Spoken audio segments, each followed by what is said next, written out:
जी हाँ दोस्तों, आज हम बात करेंगे यूथ मोबिलिटी स्कीम जिसको T5 वीज़ा भी बोलते हैं यूके की, जो कि बहुत ज़्यादा पॉपुलर हो रही है। मेरे पास बहुत ज़्यादा क्वेश्चन आ रहे थे मेरे व्यूवर्स के, तो मैंने सोचा इस पर वीडियो बना देता हूँ। तो इसलिए मैंने बनाई। तो इस वीडियो को प्लीज़ लास्ट तक देखते रहिए और वीडियो को अभी से कर दीजिएगा लाइक, क्योंकि वीडियो की भावनाओं में आप इतना खो जाते हैं कि वीडियो को लाइक करना भूल जाते हैं। तो वीडियो को लाइक करके चैनल को सब्सक्राइब कर दें अभी से अभी। तो चलिए दोस्तों, स्टार्ट करते हैं। तो दोस्तों, जैसा कि आपको पता है कि youth mobility scheme T5 programme है। ये जो न्यू प्रोग्राम लॉन्च हुआ है यूके का, जिसके लिए में हाईली क्वालिफाइड पर्सन है वो इसमें जा सकते हैं। और हमारे जो प्रेसिडेंट जो हैं, जो प्रतिभा वहाँ की जो प्रेसिडेंट है हमारे इंडिया की हैं, तो उन्होंने अनाउंस भी किया है कि वहाँ पर जो है इलीगल पर्सन जो रह रहे हैं वो अपनी कंट्री जो है वापस आएंगे, यानी इंडिया वो वापस आएंगे। तो उन लोगों के लिए बैड न्यूज़ भी है।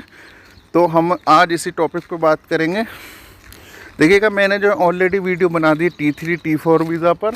तो आज जो है हम T5 पर बात करेंगे। तो फर्स्ट इसमें यह है कि अगर आपकी जो है वीज़ा रेफ्यूज़ हो गई है, तो यूके और आयरलैंड एक ऐसी कंट्री है जहां पर क्या है, आपका रेफ्यूज़ल केस का पता चल जाता है, यानी वो रीज़न आपको देते हैं। ठीक है, वैसे तो और भी कंट्री देती हैं, लेकिन ये प्रॉपर रीज़न वहाँ का देते हैं। ठीक है, इसके अलावा देखिएगा वहाँ पर जो अगर आपके पास प्रॉपर डॉक्यूमेंट हैं और आपने अपील किया है, तो आप जो है वहाँ पर दोबारा से री अपील भी कर सकते हैं कोर्ट के द्वारा। ठीक है, तो ये चीज़ हो गई। इसमें देखिएगा जो मैं ये यूथ मोबिलिटी स्कीम है T5 है, इसमें जो है 3,000 जो है प्रोफेशनल हाईली क्वालिफिकेशन प्रोफेशनल जो है चाहिए, जो कि अच्छे प्रोफेशनल हो, यानी अच्छी स्किल हो उनके पास, क्वालिफाइड चाहिए। इसकी रिक्वायरमेंट की बात करो तो अच्छे खासे क्वालिफाइड होने चाहिए, 18 से 30 साल इनकी एज होनी चाहिए, और 28 दिन का जो है उनके पास बैंक स्टेटमेंट होनी चाहिए, जो कि 3 लाख रुपए के करीब जो है होने चाहिए। ठीक है, उनके बैंक अकाउंट में।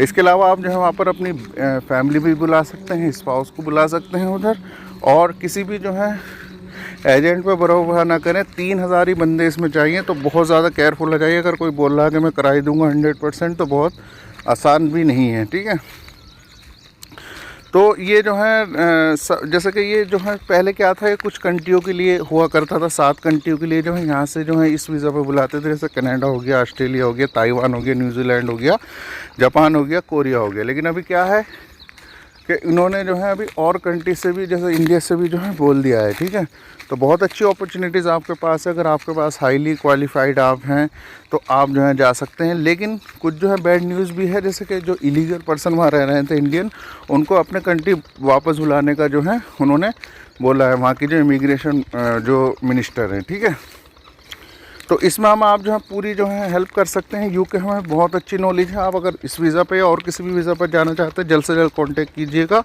और इसमें मैंने वीडियो भी बनाई हुई पहले भी, तो बहुत अच्छा ऑप्शन पास है। किसी भी एजेंट पे भरोसा ना करें।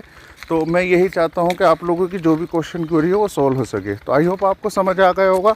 अपना बहुत सारा सा ख्याल रखिएगा। इंशाल्लाह ऐसी इन्फॉर्मेटिव वीडियो के साथ दोबारा फिर हाजिर होंगे। तब तक दोस्तों, अल्लाह हाफिज़, हैव ए नाइस डे।